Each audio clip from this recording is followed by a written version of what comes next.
किसान साथियों, आज हम बात करेंगे डीएसआर यानी धान की सीधी बिजाई कैसे करें। क्योंकि जो आपको मशीन दिखा रहे हैं ये डीएसआर विधि से धान की बुआई करने वाली मशीन है और इसी विधि पर हम आज चर्चा करेंगे। किसान साथियों, मैं आपको बता दूं, अगर डायरेक्ट सोइंग सिस्टम आप अपनाते हैं उससे क्या होता है कि कम पानी, कम लागत, कम खर्चा के अनुसार ही की जाती है। इससे क्या होता है, जब सब कुछ कम लगेगा पैदावार अधिक होता है। पैदावार की बात करें तो 30 से 35 कुंटल प्रति एकड़ के हिसाब से इसका पैदावार होता है।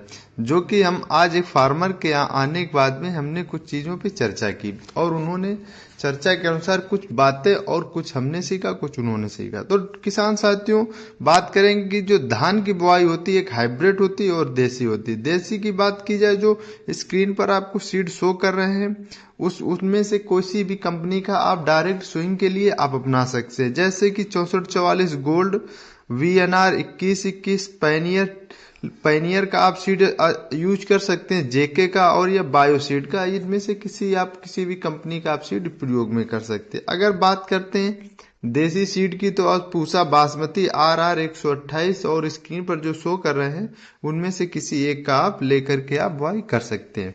किसान साथियों, अगर बात करी जाए कि किस महीने में इसकी बुआई की जाती है, तो 20 जून से 20 जुलाई के बीच में हम लोग इसकी सीधी बुआई कर सकते हैं। और किसान साथियों, अगर हम बात करें खेत की तैयारी कैसे करना चाहिए, तो किसान साथियों खेत की तैयारी के लिए कम से कम 4 जुताई आपको कर लेना है। और 4 जुताई करने के बाद में आपको क्या करना है कि अच्छी तरीके से ना समतल खेत को कर देना।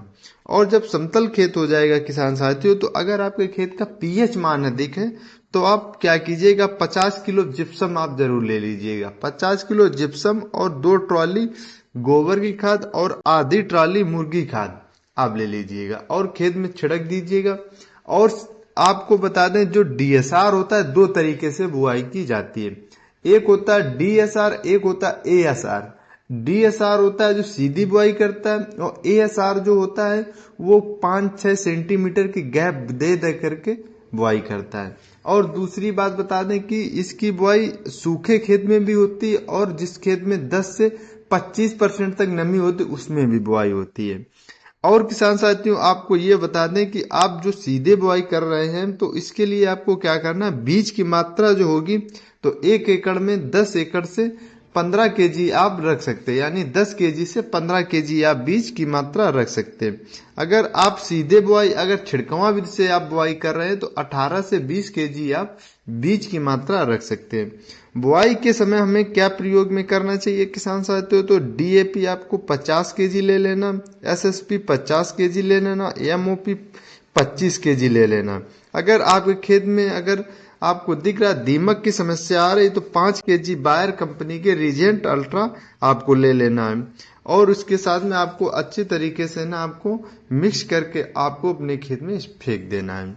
किसान साथियों, अगर आप बात करते हैं बीज उपचार की, तो बीज उपचार की अगर बात की जाए तो यूपीएल कंपनी का साप आता है, उससे आप बीज उपचार कर सकते हैं, या बायर कंपनी का रेटीज आता है, उससे आप बीज उपचार कर सकते हैं। बीज उपचार करने के लिए आपको क्या करना है किसान साथियों, कि आपको हल्के पानी में आपको भिगो करके और उसमें एक लेप लगा करके और हल्के धूप में ना सुखा करके एक छांव में सुखा करके अच्छी तरीके से आपको बीज को रख लेना है, जिस तरीके से मैं आपको स्क्रीन पर शो करवा रहे हैं। किसान साथियों, अगर बात करे जाएंगे डीएसआर प्रयोग पर, हल्की मिट्टी और हल्के पानी की कमी की जगह पर आप बुआई कर सकते हैं। अगर बुआई की दूरी की बात करें तो लाइन से लाइन की 25 सेंटीमीटर, पौधे से पौधे की बात करें तो 6 सेंटीमीटर और गहराई की अगर हम बात करते हैं तो 3। किसान साथियों, बात करेंगे फर्स्ट खाद की। जब फर्स्ट खाद का आपको टाइम है डोज देने तो 20 से 25 दिन के अंतराल में हमें फर्स्ट खाद का प्रयोग करना है। फर्स्ट खाद के लिए हमें सागरिका 5 केजी ले लेना है, माइक्रोन्यूट्रिएंट 3 केजी, यूरिया 20 केजी लेने के बाद में आपको 4 किलो जिंक और इसके साथ में आपको खेत में स्प्रे कर देना या फिर आपको खेत में छिड़क देना। आप जब भी खाद का प्रयोग करें तब आप क्या करें, पानी भर करके ही या नमी बना के बरकरार रख करके ही खाद का प्रयोग करें। अब दूसरी जब खाद का टाइम आए तो किसान साथियों यूरिया 30 केजी ले लेना और सल्फर 3 केजी ले लेना। और आपको खेत में छिड़क देना, या फिर आपको जब भी छिड़काव करें तब आपको नमी बरकरार रखना। और समय समय पर आप अपने खेत की तैयारी करते रहिएगा, देखते रहिए क्या इसमें आपको समस्या आ रही। और हमारे इस वीडियो को आप सब्सक्राइब करना मत भूलिएगा। और किसान साथियों, जो आप बात करते हैं धान में जो इंसेक्ट और डिजीज लगते हैं, जैसे कि आपको सूंडी की तना छेदक की समस्या आती है, और इसके साथ में आप फल छेदक, यानी जब आप वो धान निकलने का टाइम होगा तब रस चूसक जैसे और कंडुआ जैसे हल्दी जैसी बीमारियां लगती हैं। तो आपको स्क्रीन पे जो आपको दवा दिख रही है उसको आप स्प्रे करके आप अपने खेत से ना इन बीमारियों को दूर कर सकते हैं। और किसान साथियों, मैं आपको बता और किसान साथियों, आपको क्या करना है कि 40 से 45 दिन और 60 से 65 दिन के बीच में आपको धान पे समय समय पर देख रेख रखनी चाहिए। जब ये धान 90 से 110 दिन का हो जाएगा तो ये पककर तैयार हो जाएगा कटने के लिए। आपको किसान साथियों क्या करना, समय पर हार्वेस्टिंग करा लेना है। किसान साथियों, ये 30 से 35 कुंटल प्रति एकड़ के हिसाब से इसका उत्पादन रहेगा। किसान साथियों, अगर आप वीडियो आपको ये अच्छा लगा हो तो हमारे चैनल को आप सब्सक्राइब कीजिएगा, और ज्यादा से ज्यादा किसान साथियों को आप शेयर करना मत भूलिएगा।